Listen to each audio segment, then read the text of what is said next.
Hello, and welcome to Redaction Report, here for the first time in 2022. Happy New Year, everyone. We're going to be taking a look today at what's in store for British politics in 2022. And, we're barely a couple of weeks in, and what a year it's been already. Today, I'm joined by Matt Trinder, our good old friend at Redaction, and the Morning Star's industrial reporter. Matt, how's things going? Yes, very good, Jay. It's a very quiet start to the year politically, isn't it? I don't know what we're going to talk about. Yeah, I know. I mean, I've been kind of out of tune recently. Has anything happened? Don't think so. No, It's quite boring. Yeah, I mean, I hear things about parties, but, politics is usually involved with parties, isn't it? I mean, yeah. We hear about the Conservative Party, we hear about the Labour Party, and of course, there's a new party on the block, the Downing Street Party. So, we are, of course, referring to the numerous reports that several parties, several boozy affairs happened at number 10 Downing Street, the residence of the Prime Minister, when the nation was at the height of coronavirus lockdowns. And we're not just talking about one or two. There's been reports of more than a dozen of booze-ups happening at Downing Street. Allegedly booze-ups. How much alcohol is involved in each of them, we'll wait to see. But allegedly that more than a dozen parties of one description or another have happened during coronavirus restrictions. There's been a massive backlash against the Prime Minister on this. We've seen this reflected in opinion polling. Recent poll from Opinium has put Labour now at a 10-point lead, despite the fact only a couple of months ago, we were seeing pretty strong leads for the Conservatives in opinion polling. And other polling organisations have seen similar results. Matt, what have you made of this?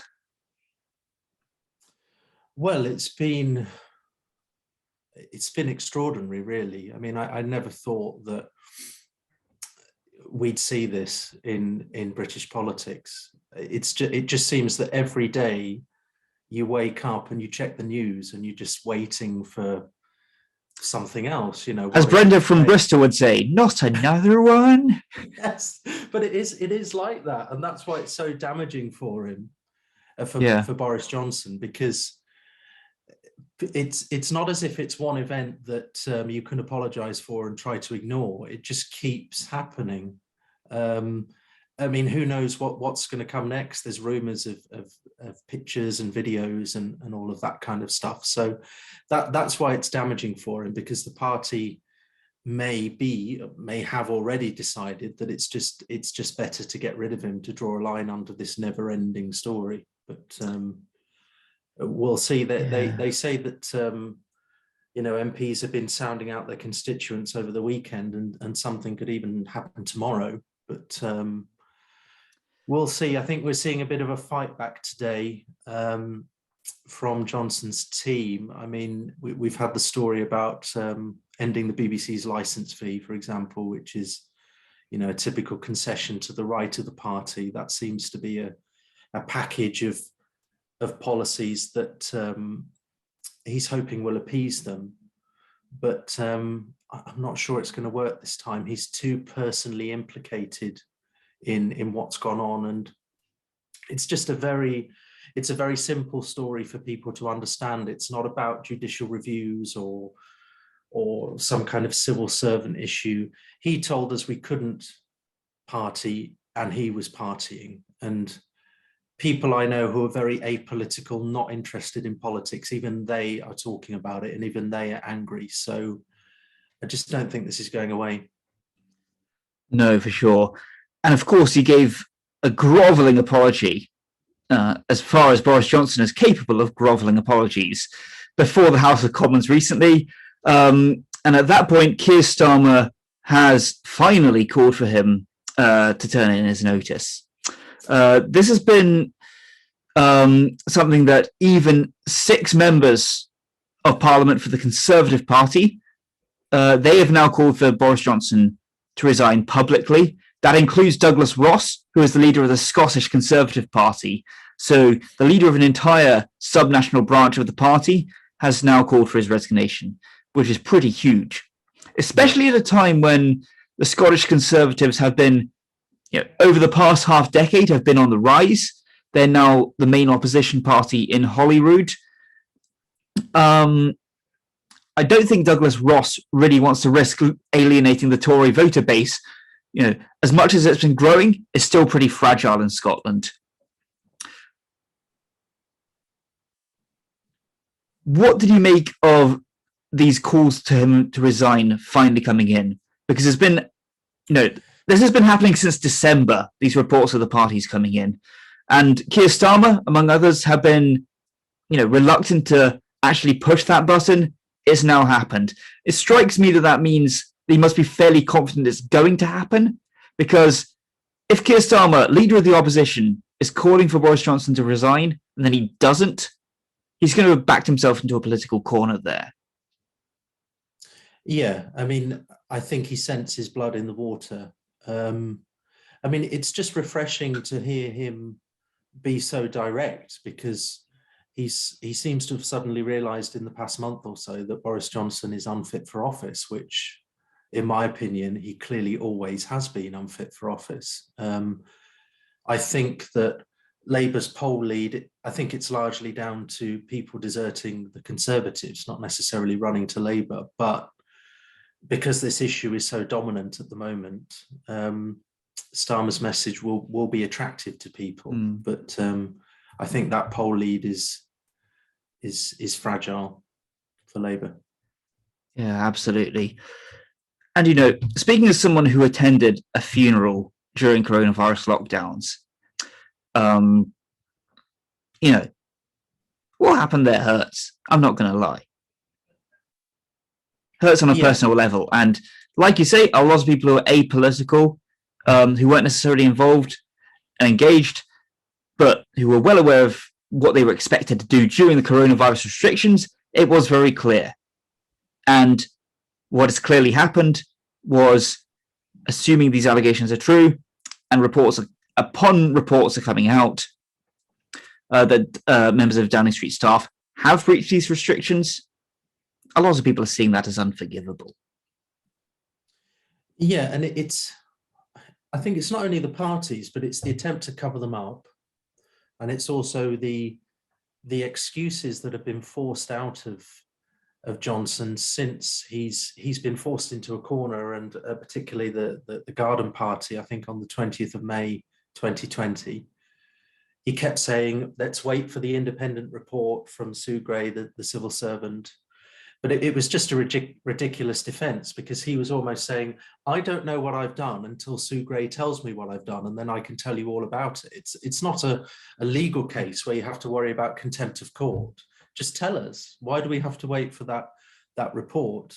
But also then saying that 100 people in a garden with a bottle of wine, he thought it was a work event. I mean, it's just ridiculous. It's laughable, but it's also offensive, because I mean, the COVID Bereaved Families for Justice group, sorry, they've come out and just said, look, we were collecting death certificates on that day from relatives that have passed away from COVID.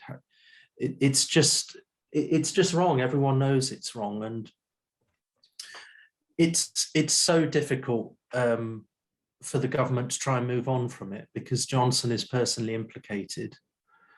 And that anger is just so visceral. There's no way that if I had a gathering of 100 people in my garden and we were all drinking wine and what have you, if the police had turned up and we'd said it was a work event, there is no way we would not have been arrested. I mean, it's just absolutely absurd. Or at the very least fined. Yeah. I mean, it's just, and if I looked over my neighbour's fence and I saw them doing it, I'd be like, what on earth are you doing? This is just, if he had put his hands up and said, look, you've caught me, I'm resigning, then whatever. But you can't just to stand up and say, oh, I thought it was a work event, and It was on the problem with the apology. I think it was on Wednesday, wasn't it, during Prime Minister's questions? But it was that he didn't actually apologise for the event as such. It was almost like he was saying, "I apologise for your perception that I was breaking the rules." It's always that. It's that classic weasel out of an apology. I apologise for any offence caused. I apologise for any hurt caused. That's not the same as apologising for the thing itself. Yeah, I'm sorry you feel that way. It was like national gaslighting. And I think lots of people reported it as an apology, but it wasn't really an apology for the event. It was an apology for us misunderstanding that it wasn't a work event, and he was very sorry for us not realizing that it was a work event, and we just have to wait for Sue Gray's report for everything to be cleared up. I mean, that was just another layer of offensive absurdity to the whole spectacle last week. Well, someone who's I think by a lot of people's perception has been keeping themselves at a rather arm's distance over the past couple of weeks is Rishi Sunak, who, of course, on the day of that PMQs was in Ilfracombe in Devon, of all places. His getaway to the country, I guess. Who can fault him? London can be overwhelming at times, but Rishi Sunak is someone who he so thinly veils his leadership ambitions, it's almost funny. Do you think he's still the favourite to succeed Boris if the resignation does come to pass? Yes, well, I think he might be a favourite with the parliamentary party, but Liz Truss seems to be polling very well with the membership. And of course, the MPs will decide on the final two, but the membership decide on the winner. So it would not surprise me at all if whenever this leadership race comes, could be in a couple of weeks, could be in a few months, but I'm sure it will come before the next election. They would be the last two. And then it would just be a case of how well they campaigned. But I do have a feeling that because Truss is so popular with the membership, it could be hers for the taking. I had to laugh at her Christmas card of her, I don't know if you saw it, sitting with one of those giant globes that you can put. Yes, I did see this. Yeah, some people said, "Oh, that's very prime ministerial." Someone else said, "Well, I think she wants to be the Queen, let alone prime ministerial." It was also that picture of her in a tank, which, for all the attempts at emulating Thatcher, I feel it emulated Dukakis more. But yes, not very subtle. But there we go. If it works for her, it works for her. Yeah, I think you're right. I think we're most likely looking at a Sunak v Truss runoff. I think Sunak is a definite for that runoff. Truss, I think, is quite likely. The other one, might be Hunt if there's a sufficient, anti-current cabinet backlash that we want someone from a select committee or someone from the backbenches on that ballot. Then again, Hunt already crashed and burned. Gove is another possibility, but then again, nobody likes Michael Gove, so let's just leave it there. I think a potential dark horse, I wouldn't necessarily say he's anywhere near a definite, would be Tom Tugendhat. Because he made a name for himself giving that speech before the Commons during the Afghanistan withdrawal. He's been pretty strong as chair of the Foreign Affairs Select Committee. He's making a steady name for himself. What's your take on him? Yeah, I think he could be a dark horse. I mean, I could certainly see him trying for it and seeing what happened. I don't think he would get into the final two, to be honest, but I think he could try it. I mean, personally, he could be the Rory Stewart of the next of the next Tory leadership election, I feel. Yeah, I mean, that's kind of the problem with Jeremy Hunt, isn't it? He's kind of more of kind of Theresa May's Tories, that kind of side of the party, the kind of that was not really in charge at the moment, so he would struggle. But that was always the line against Hunt during that leadership election, wasn't he? It's like he'll be May 2.0, whereas at that point the Tory membership wanted someone with Johnson's bravado, but at this point I feel someone who was stronger on Brexit in their opinion. Hunt might be a candidate for 10 years' time when the kind of Cameron wing of the party has tried to reassert itself a bit. But I'd be very worried if Tugendhat became prime minister, because he's been very hawkish over China and Russia in particular. But I'd be worried about any of these candidates becoming prime minister, to be honest. But well, absolutely. And there you are. Regarding Tugendhat, there, it's always, it's very right and proper to be opposing and challenging human rights abuses in Russia and China. At the same time, you've got to separate the genuine humanitarian interests from the hawks. There's I mean, if he's concerned about human rights abuses, then where is his concern about the policing bill? Where is his concern about the nationality of borders bill, etc.? There's silence there, but there's a lot of criticism for China and Russia. And in the realm of foreign affairs as well, where's the discussion on Palestine from him? Where's the discussion on Saudi Arabia and Yemen? It's very selective outrage, and you have to be very, very careful with that. Absolutely. And that's often the problem on foreign policy. Like, a lot of people on both the left and the right are guilty of this, and even in the center, let's be clear, is a lot of people being very selective on which human rights issues in abroad and at home they care about.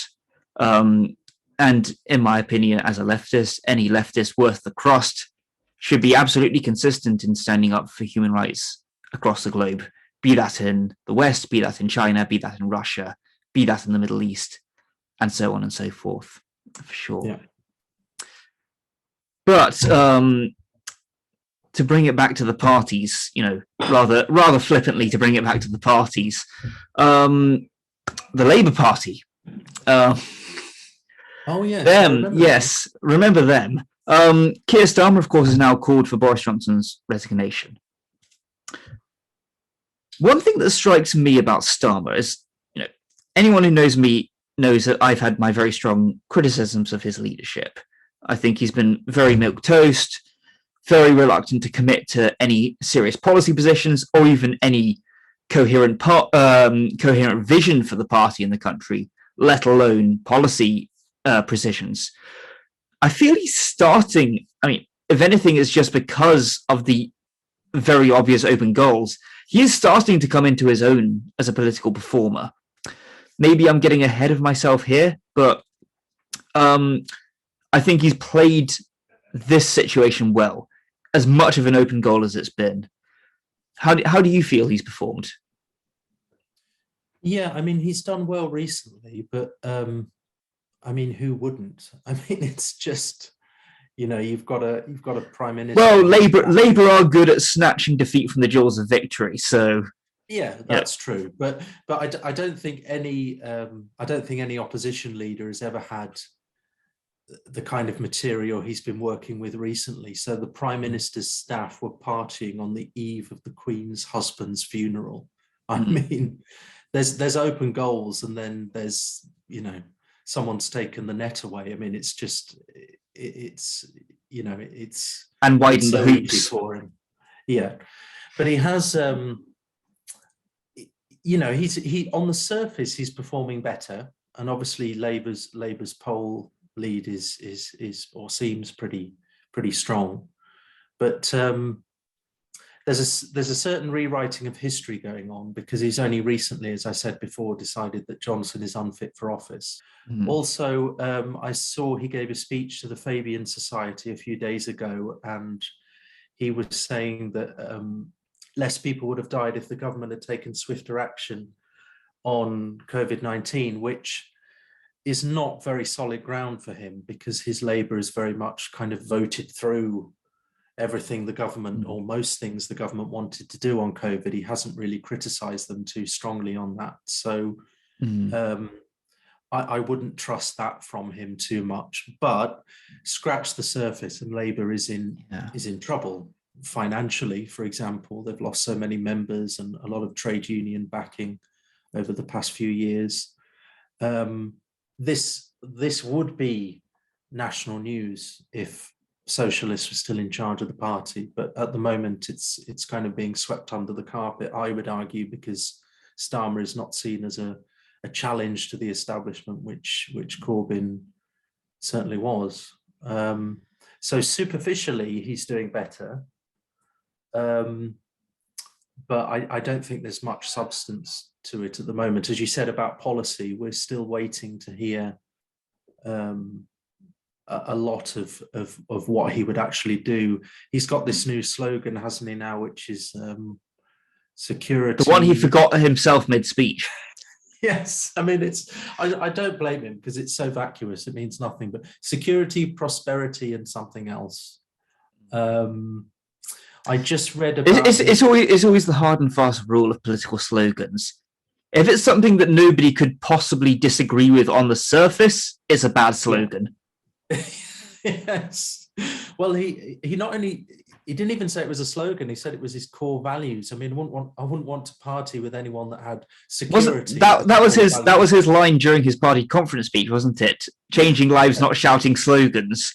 And yes. Well, that's literally a slogan. Oh my God. I mean, it kind of, on the surface, as you say, everyone can kind of agree with it and say, "Oh, that sounds good." But I've just read his speech on the NHS, and it's just kind of, he's saying that, we need to make the NHS work for everyone, and it needs more money, but it's not only that. And we as journalists like to strip things back to basics and ask the 6 W's. How is that cheat extra W, to be fair, but it's still an important question. Yeah, of course. I say of course, the Tories in their bones wouldn't agree with me, but of course the NHS should work better for everyone. But what does that mean? But and of course, speaking of Labour's approach to the NHS and their current shadow cabinet, I think, given how much media attention he's been given at the moment, it's very obvious that a lot of members of the Labour establishment are starting to big up Wes Streeting as a potential successor to Starmer. Yeah. Not really much I can say on that, I don't think. Yes, that does seem to be happening, I think, is the... Yes. I mean, okay. Well, the only thing I would say is I think he floated this week the idea of outsourcing to help the NHS clear the patient backlog, which has built up during COVID, which, is just further privatization of the NHS. So that was another word not mentioned in Starmer's recent comments on the NHS, privatization, not mentioned at all. So I'm concerned. I mean, that's the thing, if I trusted someone in good faith to say, okay, we're going to use the private sector temporarily to clear the backlog, and then we're going to commit to a strong public health service, I'd say, fine, I can get behind that in the short term.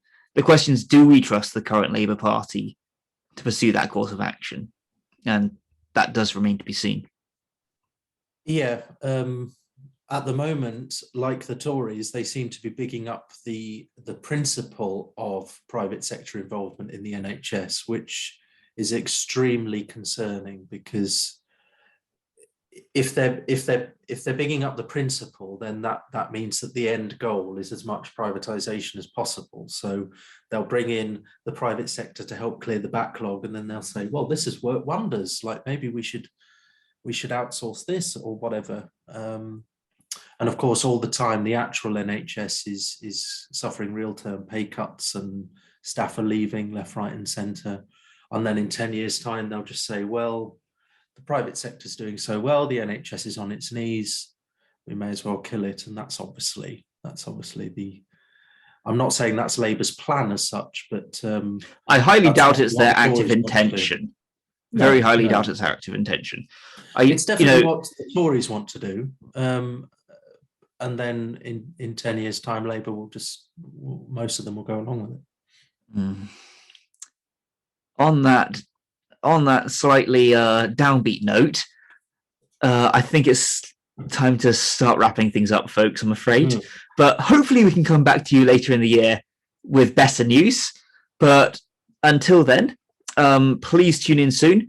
We've got a lot of new plans in store for 2022. So do please like and subscribe. Make sure you're following us on our site. We're on Twitter, Facebook, Instagram, the full works. But until next time, goodbye from me, goodbye from Matt, and we'll see you all soon. Bye.